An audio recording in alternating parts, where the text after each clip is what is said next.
Maths news syllabus channel நேயர்கள் அனைவருக்கும் வணக்கம். பிஜிடிஆர்பி மேத்தமெட்டிக்ஸ் எக்ஸாமில் கிளாசிக்கல் மெக்கானிக்ஸ் ஒரு பாடமாக கொண்டு வந்திருக்காங்க. இது புது வரவுன்றதுனால இதிலிருந்து பேசிக்கான ஒரு சில விஷயங்களை கேட்கணும் அப்படின்னு சொல்லிட்டு ஆசைப்படுவாங்க. அட்லீஸ்ட் நம்ம ரொம்ப இம்பார்ட்டண்ட்டாக இருக்கிற இதெல்லாம் தவிர்க்கவே முடியாது அப்படிங்கிற ஒரு கலெக்ஷன் எடுத்து கொடுத்துடலான்ட்டு தொடர்ந்து கொடுத்துக்கிட்டே வரேன். இதுக்கு முன்னாடி ஒரு 10 சூஸ் கொடுத்துட்டேன் கிளாசிக்கல் மெக்கானிக்ஸ்லேருந்து. இப்போ 11ஆவதுலேருந்து பார்க்கலாம். இந்த மாதிரி எத்தனை வரைக்கும் கொண்டு வந்து நிறுத்துவீங்க சார் அப்படின்னா, இது போர்ஷன் எங்கே வரைக்கும் போய் நிற்குதோ அது வரைக்கும் போகும். சூஸ் பார்த்து எடுத்துக்கிட்டு இருக்கேன், எப்படிலாம் கேட்கலாம் அப்படின்னு சொல்லி பார்த்து எடுத்து கொடுத்துட்டு வரேன். தொடர்ந்து இதுக்குன்னு ஒரு தனி நோட் போட்டு இந்த 1 மார்க்ஸ் கொடுக்குறதெல்லாம் வீடியோ பார்த்து எழுதிட்டே வாங்க, அதுவே போதும் உங்களுக்கு. டோபாலஜியில் இதுக்கு முன்னாடி ஒரு 80 1 மார்க்ஸ் இது மாதிரி கொடுத்துருந்தேன். ஒரு 70 டைரக்ட் ஸ்டேட்மெண்ட்ஸ் கலெக்ஷன்ஸ் கொடுத்துருந்தேன். அது பார்த்தாலே ஓரளவுக்கு ஓகே படிச்சோன்ற உணர்வு தரும். இதெல்லாம் புது வரவு, பேசிக்கான ஒரு விஷயங்களை கேட்கணும்னு ஆசைப்படுவாங்க. அப்படின்றதுனால நம்ம இதை பார்த்துக்கிறது ரொம்ப நல்லது. இப்போ 11ஆவது 1 மார்க்லேருந்து பார்க்கலாம். The total differential of pi j is dash d pi j equal to 0. இதான் வந்து the total differential of pi j. Okay, d pi j equal to 0. வேற எதுவும் இல்லை இதில். அடுத்தது பாருங்க, the differential equations of motion for a spherical pendulum of length L என்னன்னு சொல்லிட்டு கேட்குறாங்க. அதாவது length L இருக்கிற ஒரு ஸ்பெரிக்கல் பெண்டலமோடைய டிஃபரன்ஷியல் ஈக்குவேஷன் ஆஃப் மோஷன் சொல்லிட்டு கேட்குறாங்க. அதுக்கு இந்த பாருங்க, ml square theta double dot minus ml square phi square sine theta cos theta minus mgl sin theta equal to 0. இதான் வந்து மோஸ்ட் ஷூட்டபிள் இருக்கிறதுலே. அப்படி கொஞ்சம் மாற்றி கொடுத்து குழப்பி விட்டுருவாங்க. இங்கே ரெண்டுத்துலேயும் மைனஸ் இருக்குது, இங்கே இல்லை பாருங்கள். ஸோ இது ரெண்டுத்தையுமே நம்ம அவாய்ட் பண்ணிடணும். இதுக்கு ப்ரூஃபே இருக்குது, இதை டைரைவ் பண்ணி கொண்டு வந்திருக்காங்க. டயக்ராமெட்டிக் எக்ஸ்பிளனேஷன் இருக்குது ஒவ்வொன்றுக்கும், அதுதான் அதில் ஆச்சரியம். அடுத்தது, the virtual displacement delta x k can be expressed in terms of the delta q's as dash. கீழே வர இந்த 4 எது அப்படின்னு சொல்லிட்டு கேட்குறாங்க. விர்ச்சுவல் டிஸ்பிளேஸ்மெண்ட் டெல்டா எக்ஸ்கே இருக்கு இல்லையா, அதை சீரிஸ் எக்ஸ்பென்ஷனாக எழுதும்போது இன் டேர்ம்ஸ் ஆஃப் டெல்டா கியூஸில் சொல்லுங்க அப்படின்னு சொல்லிட்டு கேட்குறாங்க. இப்போது delta x k is equal to series i varies from 1 to n do x k by do q i into delta q i. இதான் வந்து கரெக்டு. ஓகே, மற்றது எதுவுமே கரெக்ட் இல்லை.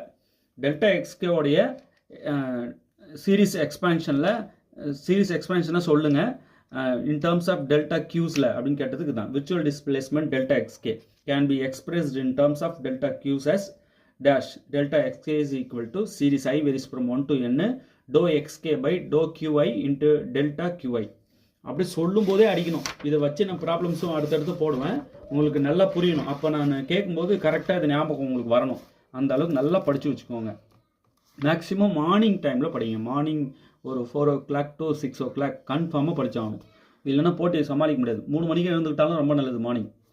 அடுத்தது பாருங்கள், consider a function F q1 q2 up to qn which is assumed to be continuous through the second partial derivatives. The first variation of f at the reference point q0 is dash. அதாவது இந்த function f இருக்கு பாருங்கள், assumed to be continuous through the second partial derivatives. The first variation of f at the reference point q0 என்னன்னு சொல்லிட்டு கேட்குறாங்க. இதில் del f equal to series I varies from 1 to n dou f by dou qi at 0 into delta qi. இதான் வந்து most suitable. Okay, நல்லா பார்த்துக்கோங்க. எங்கெங்கெல்லாம் வந்து மாற்றி குழப்ப முடியுமோ கொஞ்சம் டிஃப்ரென்ஸ் வச்சு விட்ருவாங்க. இதே தான் இதுன்னு நினச்சிக்கிட்டு அடிச்சுட்டு வந்துடக்கூடாது. கேர்ஃபுல்லாக கரெக்டாக ஒவ்வொரு நோட்டேஷனுக்கும் இம்பார்ட்டன்ஸ் கொடுத்து படிக்கணும். அதுதான் வந்து கிளாசிக்கல் மெக்கானிக்ஸோட பியூட்டியே. ஒவ்வொரு நோட்டேஷனுக்கும் மீனிங் கொடுத்துருக்கேன் ஸ்டடி மெட்டீரியலில். ரெடி ஆகிட்டு இருக்கு. ரெடியானதும் நான் வீடியோவில் காட்டுறேன், அதுக்கப்புறம் வாங்கி அதை படிங்க. அடுத்தது பாருங்க, the necessary and sufficient condition that f have a stationary value at q0 is that dash delta f equal to 0. Necessary and sufficient condition that f have a stationary value at q0 என்னன்னு கேட்குறாங்க. delta f equal to 0. அடுத்தது பாருங்க, the necessary and sufficient condition for a stationary value of the integral I. integral I ஓட stationary value என்னன்னு சொல்லிட்டு கேட்குறாங்க. அது necessary and sufficient condition for a stationary value of the integral I என்னன்னு சொல்லிட்டு கேட்குறாங்க. dou f by dou y minus d by dx of dou f by dou y dash equal to 0. இதான் வந்து necessary and sufficient condition for a stationary value of the integral I. Okay, அடுத்தது பாருங்க, ரொம்ப important பார்த்து கொடுத்துட்டு வரேன், இதை miss பண்ணிடக்கூடாது. The time t required to reach the point x1, y1 is found by noting first that an infinitesimal path element ds is given by. பாருங்க, the time t required to reach the point x1, y1 is found by noting first that an infinitesimal path element ds is given by என்னன்னு சொல்லிட்டு கேட்குறாங்க. இதுக்கு கரெக்டான answer என்ன அப்படின்னா option A. Option A தான் இதுக்கு மோஸ்ட் சூட்டபிள். ஒரே மாதிரி இருக்க மாதிரி கொடுத்துருவாங்க, கன்ஃபியூஸ் ஆகிடக்கூடாது, பார்த்து கரெக்டாக அடிக்கணும். The time t equal to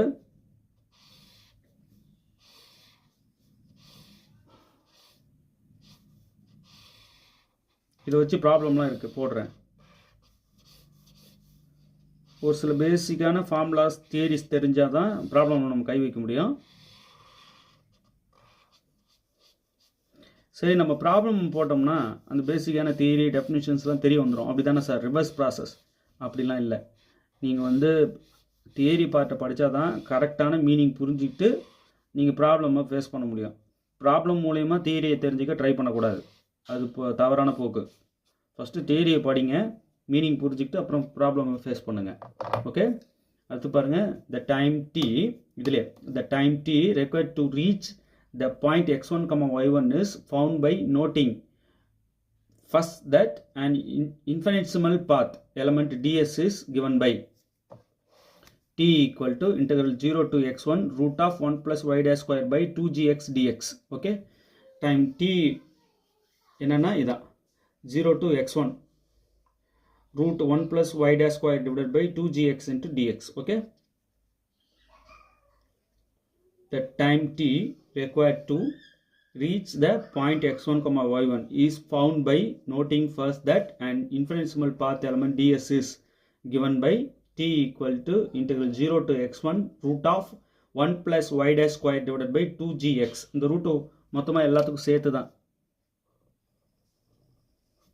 numerator டினாமினேட்டருக்கு சேர்த்து தான் 1 plus y dash square divided by 2gx into dx.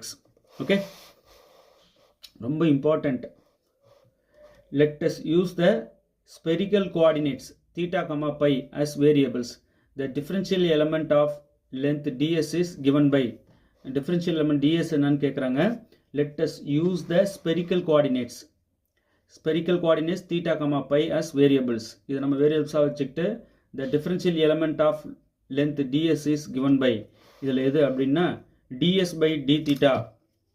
Option C தான் இதுக்கு most suitable. ds by d theta இப்படி கேட்ட உடனே அடிக்கணும். நீங்கள் அந்த அளவுக்கு ஃபிங்கர் டிப்பில் வச்சுருக்கணும். இதெல்லாம் ஃபார்முலாஸ் தான், டெரைவ் பண்ணது இதெல்லாம்.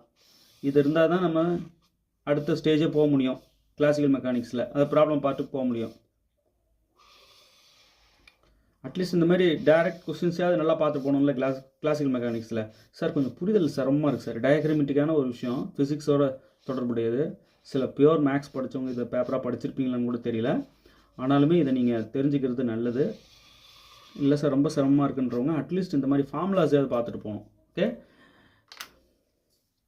கொஸ்டின் என்ன? Let us use the spherical coordinates theta comma phi as variables. இதை வேரியபிள்ஸாக வச்சுக்கிட்டு the differential element of length d s என்னன்னு சொல்லிட்டு கேட்குறாங்க. ds by d theta equal to plus or minus r root of 1 plus sin square theta d pi by d theta whole square. okay, ds by d theta is equal to plus or minus r into root of இங்க வந்து int root of 1 plus sin square theta d pi by d theta whole square. ரொம்ப important இதெல்லாம், இதை வச்சு problems போடுவோம். அடுத்தது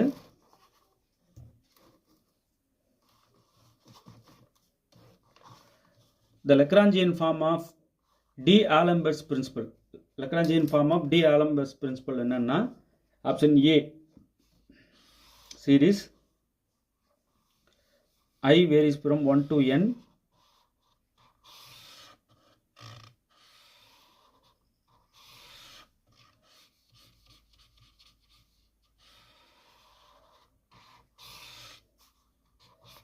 ஒரு notation மாறி இருந்தாலும் நீங்கள் கண்டுபிடிச்சிக்கணும்.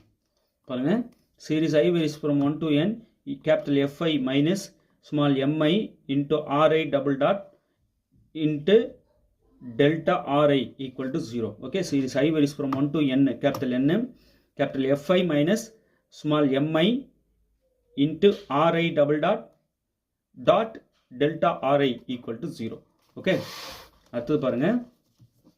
Let us consider a holonomic system which is described by the standard form of Lagrange's equation which we can written as, let us consider a holonomic system. Holonomic system, non-holonomic system லாம் கொடுத்துருக்கேன், நல்லா படிச்சிங்கன்னா உங்களுக்கு புரியும் மெட்டீரியலில். So let us consider a holonomic system. Holonomic system consider பண்ணி சொல்லிட்டாங்க, which is described by the standard form of Lagrange's equation which we can written as, which we can write as option C, pi dot equal to dou L by dou Qi. I varies from 1 to n.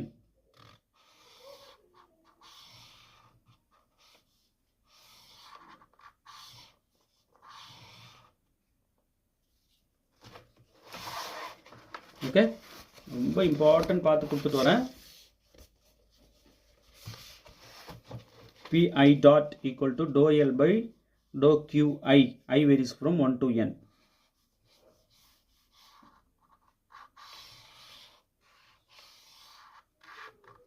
Okay, இவ்வளோதான் விஷயம். டைரெக்டாக அப்படி கேட்டதும் சொல்கிற அளவுக்கு இதெல்லாம் நல்லா படித்து வச்சுக்கோங்க.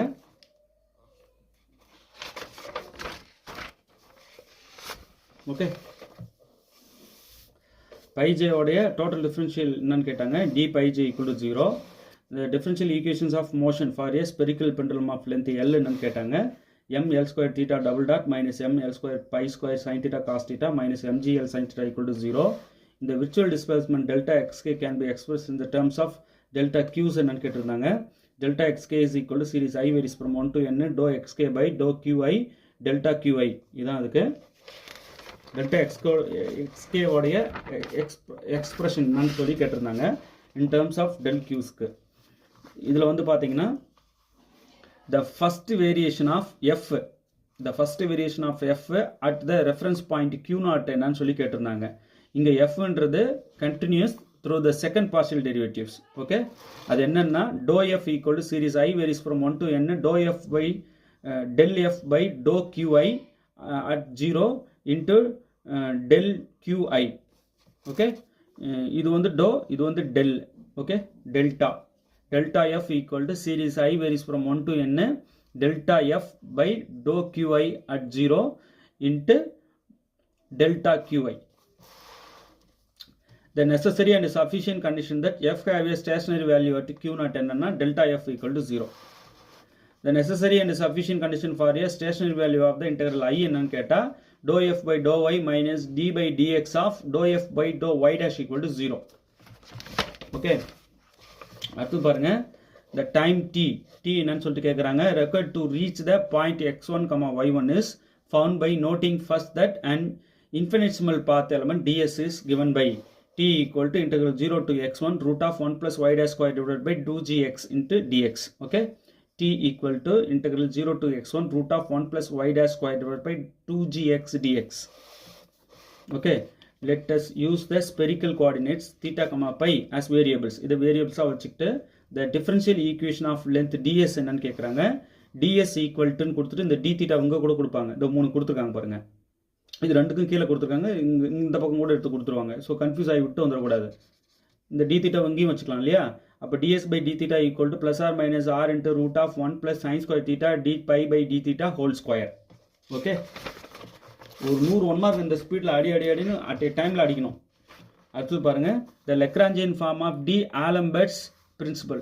The Lagrangian form of D'Alembert's principle என்னன்னா series I varies from 1 to n fi minus mi ri double dot into delta ri equal to 0.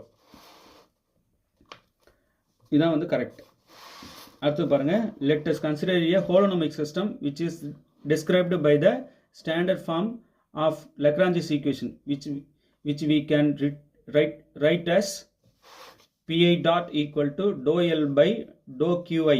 I varies from 1 to n. Okay, let us consider a holonomic system which is described by the standard form of Lagrange's equation which we can write as pi dot equal to dou L by dou qi where I varies from 1 to n. pi dot equal to dou L by dou qi. நல்லா மைண்டில் வச்சுக்கணும். இதையே மாற்றி மாற்றி confuse பண்ணி விட்ருவாங்க. நம்ம எதுவும் தெரியாமல் விட்டுட்டு வந்துடக்கூடாது. PI dot equal to ∂L by ∂QI. இந்த ∂QIலையும் இங்கே டாட் வந்துடுது பாருங்கள். டாட்னா இங்கே என்ன மீனிங் சொல்லுங்கள் பார்க்கலாம் கமெண்ட்டில். அதுக்கு ஒரு அர்த்தம் இருக்கு இல்லையா? இப்போ இங்கே PI டாட்னா என்ன, PI டபுள் டாட்னா என்ன? ஸோ நல்லா படிச்சுக்கோங்க. இப்போ ஒரு 21 மார்க்ஸ் நம்ம பார்த்துட்டோம் கிளாசிக்கல் மெக்கானிக்ஸில். தொடர்ந்து இன்னமும் கொடுப்பேன், நோட் பண்ணினே வாங்க. இது ஆல்ரெடி முன்னாடி கொடுத்தது. இன்னும் கிளாசிக்கல் மெக்கானிக்ஸில் நிறைய கொடுப்பேன். ஓகே, நல்லா ப்ராக்டிஸ் பண்ணிக்கோங்க. தேர்வில் வெற்றி பெற வாழ்த்துக்கள். தேங்க்யூ.